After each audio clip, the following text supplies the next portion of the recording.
As we hurtle towards the polls this week, my thoughts are turning to how disabled people can make their voices heard during an unusually festive election period. The last December general election was in 1923.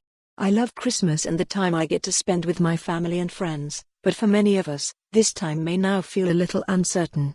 There are 14 meters disabled people in the UK, that's 1 in 5 of us. Yet despite decades of campaigning, disabled people are still drawing the short straw when it comes to equality. This sheer lack of progress could leave you feeling less than brimming with festive cheer. But on the bright side, this election is also an opportunity for disabled people to highlight the issues that the next government must address. Families across the UK desperately need help. Living costs are sky high and public transport is often off limits or partially rationed for disabled people.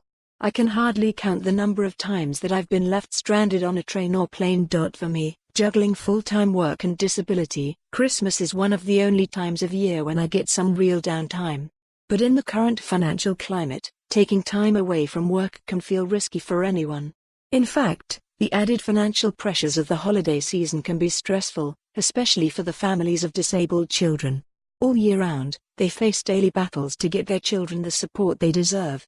But the lack of support caused by the funding gap in children's social care makes it that much harder for families to cope, and Christmas can feel even more difficult. As the year draws to a close, money is on many people's minds, with presents and parties to pay for.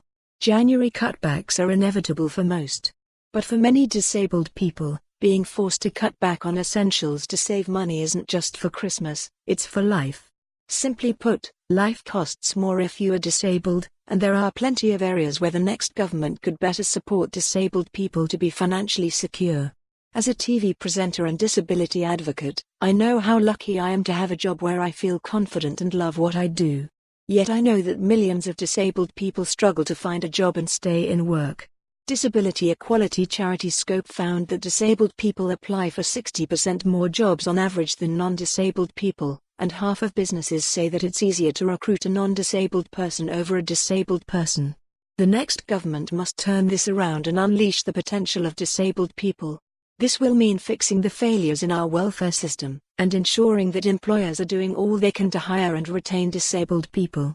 I travel a lot with my work, and as a full-time wheelchair user, I'm no stranger to transport-related woes. Winter and Christmas transport is the worst, especially if you add in crowds. And for more on this story, visit the news article link.